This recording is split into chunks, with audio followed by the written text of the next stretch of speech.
teman-teman, perkenalkan kami dari kelompok Brosishut, mata kuliah Sistem Informasi Manajemen. Ada Mufli Irsyad Fauzi dan saya sendiri, Wafik Azizah. Di video kali ini, kami akan menjelaskan sedikit materi terkait Big Data. Pertama-tama, kita harus mengetahui apa sih itu Big Data? Big Data adalah kumpulan dari berbagai macam jenis data, baik itu yang terstruktur ataupun yang tidak terstruktur. Dengan volume serta ragam yang sangat besar, sehingga Big Data itu sendiri mampu melampaui dari kapasitas suatu sistem. Big Data ini sendiri terbentuk dari banyaknya pengguna internet serta kecanggihan teknologi informasi di era saat ini yang semakin hari semakin canggih. Nah, selanjutnya, apa sih yang membuat data menjadi besar? Jawabannya adalah kita sendiri, manusia itu sendiri. Nah, sekarang mari kita lihat penggunaan Big Data atau data yang dihasilkan per menit. Yang pertama, di YouTube ada sekitar 4-5 juta video yang ditonton per menitnya. Ada sekitar 188 juta email terkirim setiap harinya. Ada 3,8 juta permintaan pencarian dibuat di Google. 1 juta orang login ke Facebook setiap menit, dan masih banyak lagi. Ada 5 definisi atau karakteristik Big Data. Yang pertama, volume. Organisasi mengumpulkan data dari berbagai macam sumber, baik itu data pelayanan, data dari media sosial, video, dan sebagainya. Tetapi yang menjadi pertanyaan, bagaimana kita akan menyimpan dan memproses data sebanyak itu?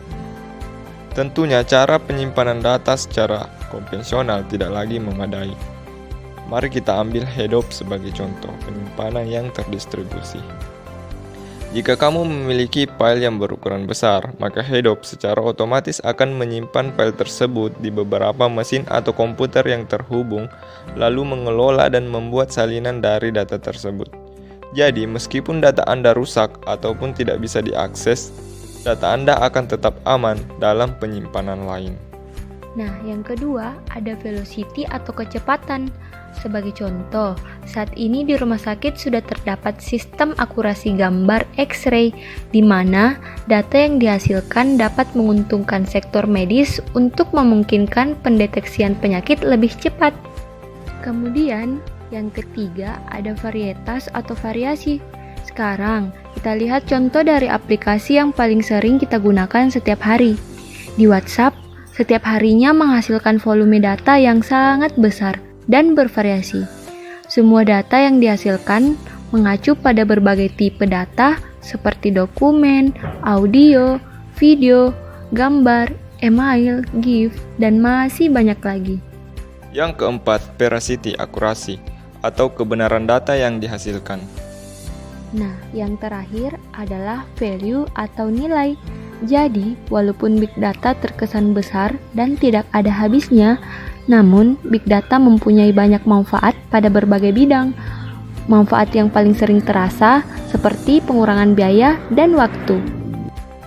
Jadi, kesimpulannya, Big Data memang mempunyai volume yang sangat besar dan terkesan tidak ada habisnya. Namun Big Data merupakan unsur penting bagi sebuah individu, perusahaan, dan organisasi untuk mengambil keputusan berdasarkan data.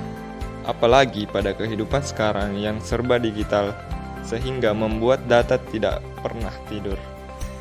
Nah, sekarang setelah teman-teman mempelajari apa itu Big Data, menurut kalian apa sih dampak yang paling signifikan dari Big Data di masa depan?